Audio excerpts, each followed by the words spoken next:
What's up, guys? Bang, bang. Huge week in the Bitcoin industry. First, Bitcoin is up 74% year to date. That is a big, big number because go back just about 4 or 5 months ago and everyone thought Bitcoin was over. They were talking about the fact that Bitcoin was going to 10K. All the nonsense, they were wrong. Bitcoin up 74% to start the year, the best performing asset of Q1.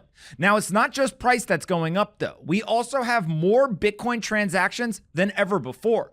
We continue to see all sorts of innovations and experimentation that's happening on top of Bitcoin, and that is leading to more people using the network. On top of more transactions, we also have hash rate hitting an all-time high. In fact, we have had the largest 5-day increase in history in hash rate. That tells you that regardless of price being up or down, hash rate continues to increase and the network continues to get more secure.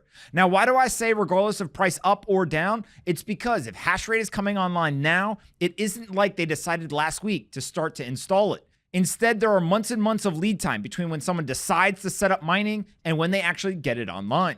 And so much of the hash rate that's coming online now probably was decided back in 2022 when price was falling aggressively. Now, not only has the price of Bitcoin fell last year and recovered this year, but the price of banks continues to be in free fall.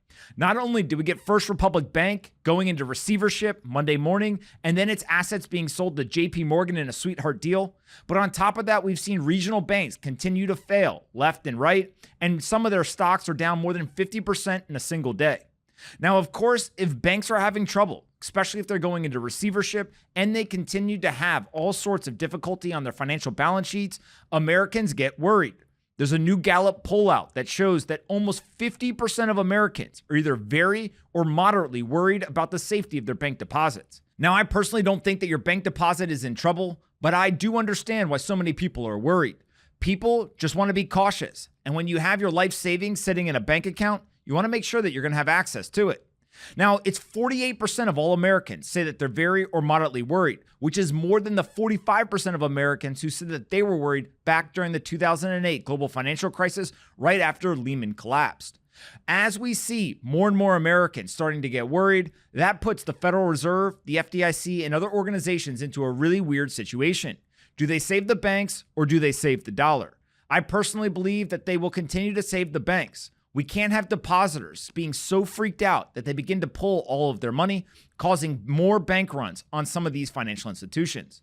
And so naturally, whether they're using the deposit insurance fund or they are going to use other government programs or funds, there's going to be inflationary pressure on the US dollar.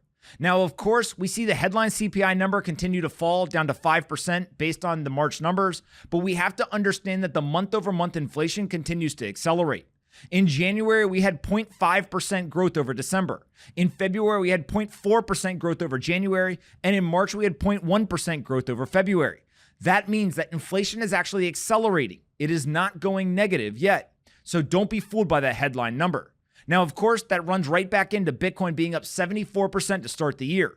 If inflation is actually increasing, even though the headline number doesn't show it, there's probably a lot of folks who look at Bitcoin as a potential solution to that inflation.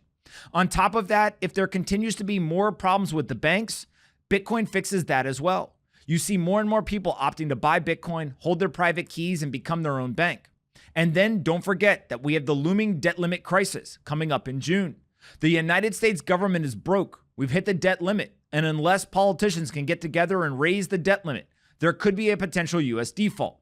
Now, again, I don't believe that the United States is going to default, but I do think that investors around the world, they want to be hedged. And what is a better way to get hedged to a potential US default than to buy an asset that's in an alternative financial system? And that is something that Bitcoin continues to serve as a potential solution for. Now, last but not least, Robert F. Kennedy, one of the top environmental lawyers in the United States, has come out in strong support of Bitcoin and cryptocurrencies. This is a huge deal because we recently saw the Biden administration propose legislation that would levy a 30% tax against all miners consuming electricity for the purpose of mining cryptocurrency.